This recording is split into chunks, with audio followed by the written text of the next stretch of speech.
Olá pessoal, e aí, tudo bem? Hoje eu resolvi compartilhar um pouquinho com vocês de uma reflexão que eu estava fazendo comigo mesma e achei que podia ser interessante para vocês e que vocês também pudessem refletir comigo e compartilhar as reflexões de vocês comigo nesse momento. Eu penso que nesse momento de dor a gente tem que sair dele mais forte, com lições aprendidas, né? Não simplesmente deixar passar como sendo um momento histórico para a humanidade e aconteceu e eu vou contar para os meus netos se sobreviver, mas acho que a gente precisa, como ser humano no geral, a humanidade no geral, precisa parar e pensar o que é que nós vamos levar de lição desse momento, aprendendo com essa doença para a gente levar para a vida, para a história, para passar para o próximo, para a gente aprender com a gente mesmo, sabe? Até para futuramente não repetir os mesmos erros. Acho que cada dor tem uma lição a ser aprendida. Não que a dor venha só por uma lição, mas que a gente também aprenda na dor. E a primeira reflexão que eu faço sobre esse momento que a gente está vivendo é a seguinte: quando desacelerar já não é mais suficiente e a gente precisa parar tudo mesmo. Eu não sei se você já passou por alguma situação assim na sua vida antes, não de pandemia, mas de precisar desacelerar. Hoje, na sociedade contemporânea, é muito comum a gente estar o tempo inteiro acelerado. Eu sei, eu sofro disso. Quantas vezes eu já fui no médico e o médico dizia assim pra mim: desacelera. E eu sou uma pessoa assim, já é muito ativa, porém muitas vezes eu às vezes me peguei me confundindo toda essa proatividade com ansiedade. E isso não é bom. Não sei se isso já aconteceu com você, se você teve algum problema assim de saúde ou numa consulta médica, ou alguma outra situação que você se vê ouvindo essa frase: calma, desacelera, fica tranquila. Você precisa reduzir o seu ritmo, mas a gente não ouve. Ou melhor, a gente ouve, a gente até tenta, mas quando a gente vai ver, a gente já tá de novo acelerado e vai, porque a gente tem que cumprir prazo, a gente tem que bater meta, a gente tem que correr atrás, porque a vida não pode parar, porque você tem um sonho a realizar, você tem isso pra fazer, você tem que. Você tem que tanta coisa. Então eu quero que você, comparando essa situação, fazendo uma analogia, lembra aí agora daquela situação, daquele momento que você estava vivendo, que você sabia, você estava percebendo que você precisava desacelerar, precisava diminuir o seu ritmo, você precisava se acalmar, mas por alguma razão não deu certo, você não fez. E algumas pessoas vão me entender aí, quem já passou por um estágio mais avançado de ansiedade, que você precisava desacelerar, você não desacelerou. E aí chega um momento que desacelerar já não era mais a solução, já não era mais o caminho. Desacelerar já não adiantava mais. O que precisava ser feito era parar. Desacelerar é quando você estava no estágio mais inicial, mas o estágio inicial foi desrespeitado e agora a gente precisa parar. Eu acho que é assim, a gente pode levar essa reflexão para a vida. Acho que a gente pode tentar entender o que a sua saúde está querendo dizer. O que o universo está querendo passar pra gente, o que a vida, o que o meio ambiente está querendo ensinar pra gente com isso. Você não desacelerou, agora é hora de parar. Se você não parar, o pior vai acontecer. E a gente tá vendo isso agora na quarentena, a gente não tem como mais, agora a gente parou, o mundo parou. Então agora pare e reflita.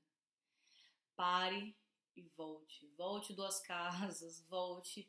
Às vezes a gente precisa recuar, às vezes a gente precisa parar para entender qual é o próximo passo que a gente vai dar. Às vezes a gente precisa recuar um passo para avançar dois. Então, acho que agora é hora da gente refletir nisso. Por que precisamos parar? E aí, vamos marcar um cafezinho qualquer dia? Olha, desculpa, eu tô na correria. Quem nunca usou a expressão correria para justificar as suas prioridades ou a falta das suas prioridades, né? Então acho que agora é hora da gente se questionar para onde estamos correndo. Pense bem, será que não estamos correndo em direção à morte o tempo inteiro? Porque a gente está correndo. Será que a gente está correndo uma corrida saudável? Será que a sua maratona da vida é realmente em busca daquilo que você quer? Ou será que a gente está só na corrida dos ratos? Será que correria é essa? E aí, fica essa reflexão. Acho importante também a gente ressaltar o que a falta dessa correria, né? O que parar essa correria trouxe de benefício para o mundo. Eu não sei se vocês se atentam para isso, mas todos os anos a sociedade do mundo inteiro está usando os recursos estimados para o ano inteiro cada vez mais cedo. Ou seja, nós temos uma estimativa, né, de quanto a gente deveria usar durante o ano inteiro, e a gente tem usado cada vez mais, esgotado esses recursos cada vez mais cedo. Ano passado, por exemplo, a humanidade conseguiu esgotar os recursos que deveriam ser para o ano inteiro devido ao uso, ao consumo exacerbado. Nós consumimos tudo muito antes do que deveria. Os recursos estimados para um ano duraram somente até julho. Então, é hora da gente repensar também os nossos hábitos. Eu não estou falando da gente voltar para a idade das cavernas, para fazer tudo artesanal. Eu estou dizendo que existe meio de vida sustentável em meio à tecnologia. Aliás, a tecnologia foi feita justamente para nos ajudar. Só que o ser humano, em seus anseios, em seu egoísmo, a gente sempre consegue desvirtuar as coisas, ou a gente usa de forma inadequada, e acho que é hora da gente parar e pensar como sociedade, qual é o meu papel diante da sociedade para ajudar o meio ambiente. Não fique esperando que uma multinacional vá fazer isso, não fique esperando uma solução da ONU, não fique esperando a solução do vizinho. Faça você. Não pense que você não pode mudar o mundo. Você pode. Se você começar... o mundo é feito de quê? De pessoas, e cada atitude individual vai mudar sim o planeta. Você pode não salvar o planeta hoje, mas você pode dar sim um grande impacto a longo prazo. Então, sempre pense que você faz a diferença. Seja nos mínimos detalhes, seja não jogando um lixo aqui, seja reciclando ali, seja você também criando um novo método, né, para ser mais sustentável, seja educando o seu filho. Você sim dá um exemplo, você sim ajuda o planeta, e é essa mensagem que eu queria. Inclusive, vale ressaltar, né, algumas mensagens, algumas notícias que andaram circulando na internet essa semana a respeito justamente disso, como alguns ambientes ficaram modificados, ou seja, na verdade nós é que os modificamos, né, e eles voltaram a ser o que eram. Como um dos exemplos, né, o canal lá de Veneza, que voltou a ficar limpo. A água, claro, não estava própria para consumo, mas o canal voltou a ter águas claras sem os turistas. Então a gente precisa muito avaliar essa questão do turismo predatório, o turismo que explora, um turismo não saudável que a gente tem praticado hoje, né? É muito importante levar isso em consideração. Essa foi uma das notícias, mas pode procurar aí várias notícias, mas olha para ver o que não é fake news. E não precisa ir muito longe para a gente saber, né, que o consumo exagerado, o quanto o consumo exagerado, aliás, o exagero, né, de qualquer coisa é muito prejudicial. Tudo que é uma compulsão, tudo que é exagero faz mal. Então a gente, hoje no mundo, a gente está exagerando muito, pensando no financeiro, pensando no prazer excessivo, que inclusive é o próximo ponto de reflexão que eu trouxe. O prazer a todo custo e agora. A gente tem vivido tempos em que a gente valoriza muito o prazer excessivo, o prazer a toda hora. Tudo que eu faço na minha vida tem que me proporcionar prazer, e isso não pode esperar. Eu não posso cancelar o churrasquinho, eu não posso obedecer aos médicos porque o chopp precisa ser agora, o chopp é minha prioridade. Eu não posso obedecer às autoridades porque a festinha e a viagem não podem ser canceladas. Isso tem um custo, isso está custando alto e a gente está pagando isso com vidas. E quanto mais cedo a gente entender isso, mais a gente vai poder reduzir esses impactos, porque quanto mais a gente desobedece, pensando na economia, pensando no prazer, pensando em tudo isso, mais tarde a gente demora para voltar dessa recessão toda. Agora eu queria que você parasse para pensar nessa questão da busca pelo prazer. A gente não tem mais tempo de viver luto. É impressionante como a sociedade hoje valoriza o tempo inteiro o prazer. É claro que a gente quer buscar prazer. Nós somos seres humanos e precisamos de prazer para viver, da alegria. É o que a vida espera de nós, é o que a vida tem para oferecer de melhor. São os momentos de alegria e de prazer. No entanto, a vida não é feita só disso. A gente precisa viver também os momentos de luto.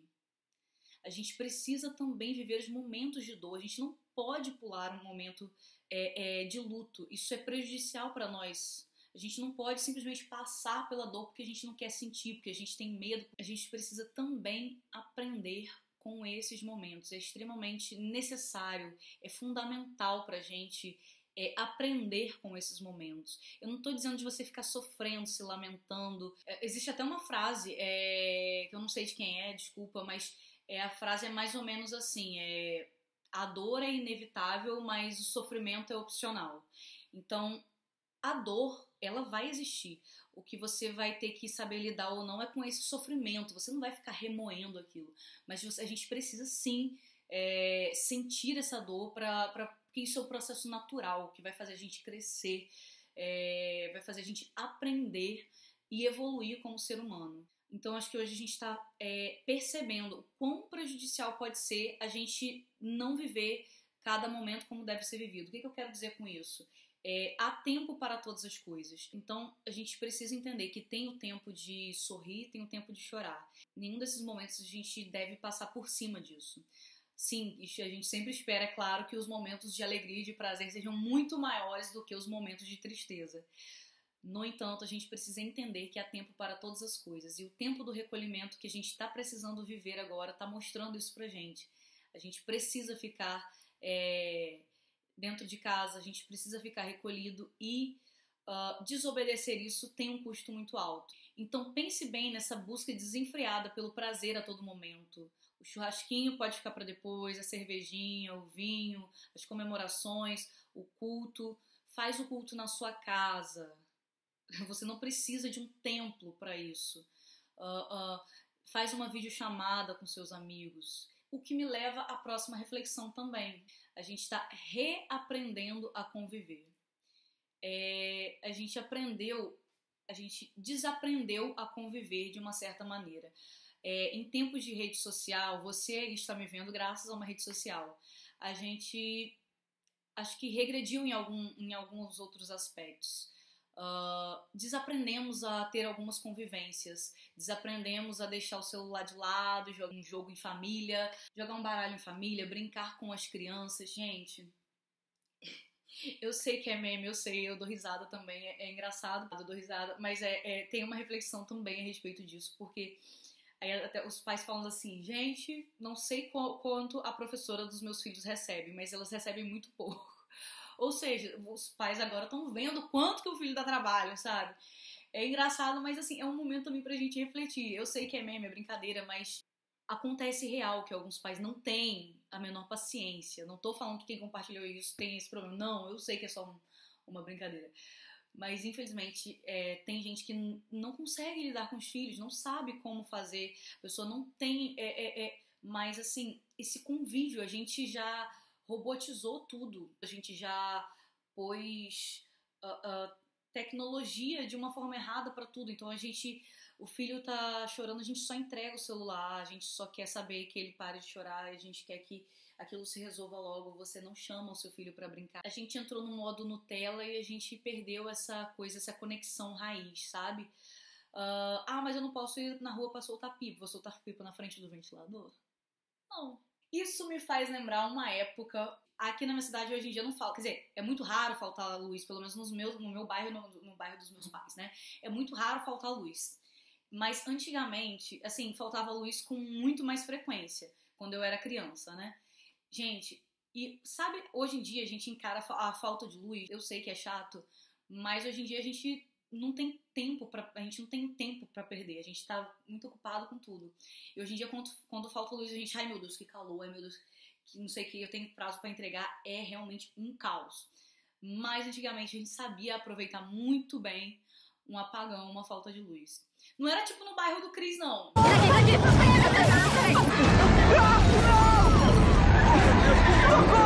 Deixa eu entrar, tem um blackout! Apesar do que o bairro é muito violento. Mas quando faltava luz, gente, era uma diversão. Era uma diversão, porque a gente estendia... Eu lembro muito bem da gente pegar... Tinha uma rede lá em casa, a gente pegava, colocava a rede na varanda, começava a olhar. Eu tinha um telescópio também. Eu gostava muito, sempre gostei muito de natureza, de astros, mas de observar as estrelas, assim, sempre foi um dos meus hobbies. E quando faltava luz, esse era o momento, sabe? Em que a gente pegava o telescópio e olhava as estrelas. E antes de ter um telescópio, a gente pegava e estendia a rede na varanda e ficava lá olhando as estrelas, olhando... E a gente via a estrela cadente, né? Era assim... um momento que pra mim era muito precioso, era muito divertido. Eu ficava torcendo pra luz não voltar nem tão cedo, só pra gente ficar reunido em família ali. Pega uma vela, fulano, pega uma vela, põe todo mundo, põe lá em cima assim pra clarear a sala, e aí começava o papo, começava a brincadeira. Então, pra mim era um momento mais de aproximação. Eu gosto dessa coisa de família junto. Então, pra mim era divertido. Desculpa, mas pra mim era divertido sim. Ah, e outra coisa, a gente também tinha a mania de ir pra rua também, né? Às vezes faltava luz, a gente saía pra rua e começava os vizinhos conversando um com o outro, e isso era assim, era bem comum. A gente era de pegar cadeira de praia, às vezes, e botar na frente da casa pra ficar conversando. Então, eu sinto falta dessa interação social, assim, desses laços que a gente deixou de cultivar, deixou que a gente permitiu que a tecnologia que veio pra ajudar, a gente permitiu que ela atrapalhasse, e assim... a gente se afastou, né? A tecnologia às vezes nos dá uma falsa sensação de proximidade, mas às vezes a gente deixa com que ela nos afaste muito mais. E, novamente, não estou de maneira alguma criticando a tecnologia.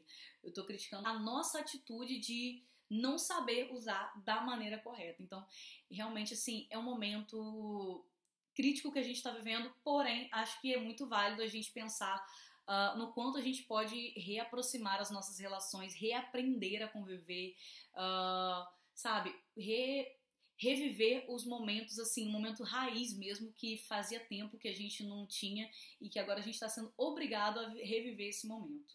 Outra lição que podemos tirar desse momento é: o que eu faço da minha vida é problema meu e ninguém tem nada a ver com isso. Gente, outra lição que a gente pode tirar desse momento é que essa frase nunca foi tão frágil. Eu sei que você provavelmente já deve ter falado isso quando alguém quis tomar conta da sua vida, quis dar palpite, aí você vai: o que eu faço da minha vida é problema meu e ninguém tem nada a ver com isso. Gente, quem nunca disse alguma coisa parecida com isso, que atire a primeira pedra, não é verdade?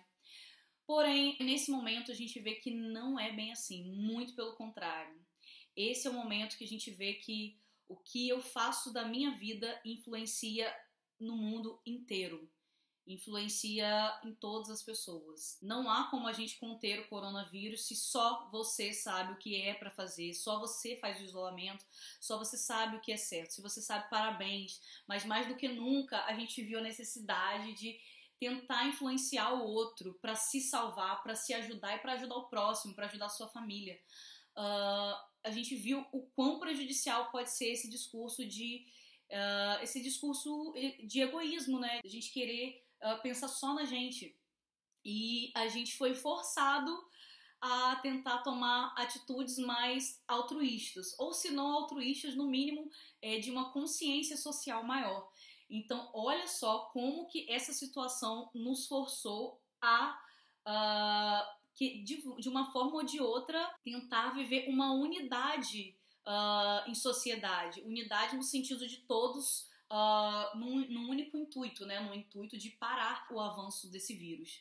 Então, não basta eu ter 200 máscaras, 50 álcool gel, não vai adiantar. Se eu pegar tudo pra mim, o outro vai contrair e de alguma forma, eu que preciso interagir com o outro. Ah, mas tá de quarentena, mas você precisa ir no supermercado, mas a sua mãe, a sua avó, a sua tia, a sua prima precisa ir no supermercado. Ela vai tocar lá no produto, ela vai ter contato, ela pegou o transporte público, ela nem tinha sintoma e ela já tinha contraído o coronavírus, e você vai ser sim prejudicado porque você foi egoísta. Enfim, dá pra entender a dimensão disso? Olha quão profundo como que a vida, assim, parece até uma peça que nos prega, né?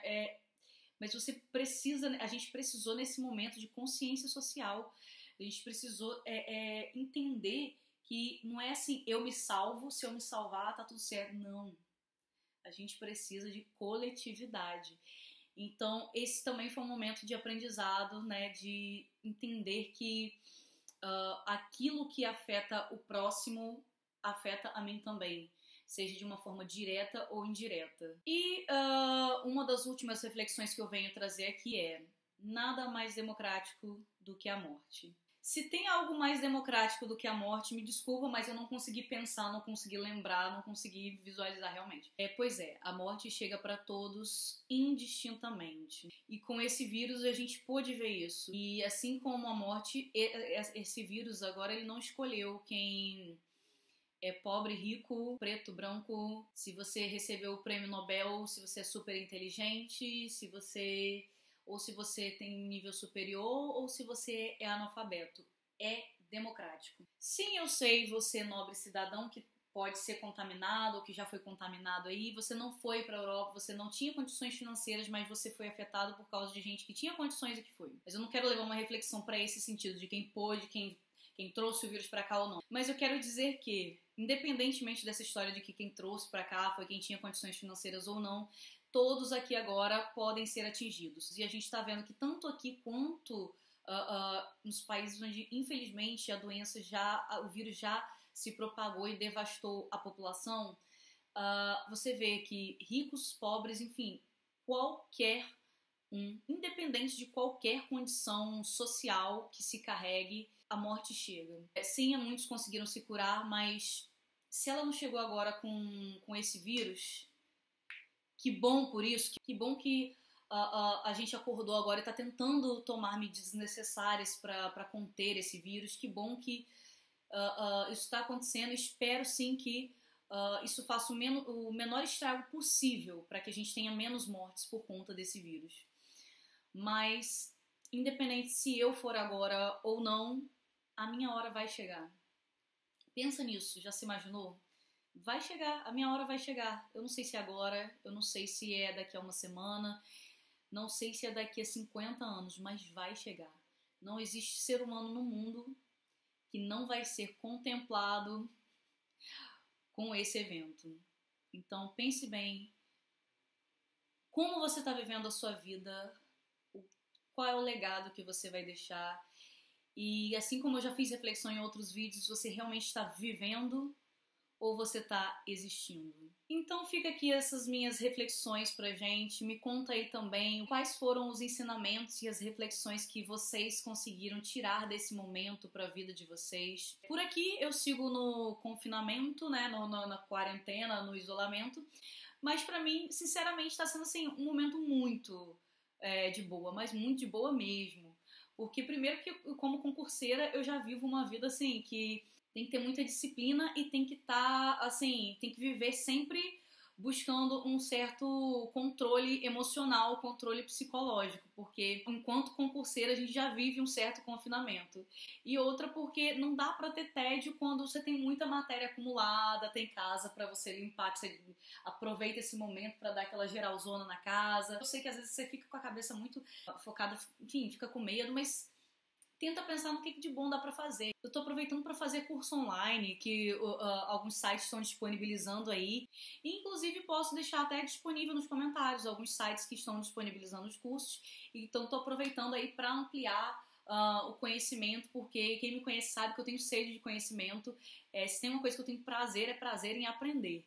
Então, acho que se a vida nunca para de ensinar, acho que a gente nunca pode parar de tentar aprender. Às vezes a gente vai errar, muitas vezes a gente vai errar, mas a tentativa de acertar, ela sempre tem que permanecer. E é esse o ensinamento que, assim, mais um ensinamento que eu vou levar pra mim. E vamos aproveitar esse momento aí de isolamento pra cultivar coisas boas, não cultivar neura, mas é claro, tomando os cuidados necessários. E é isso, gente. Um grande abraço e até a próxima.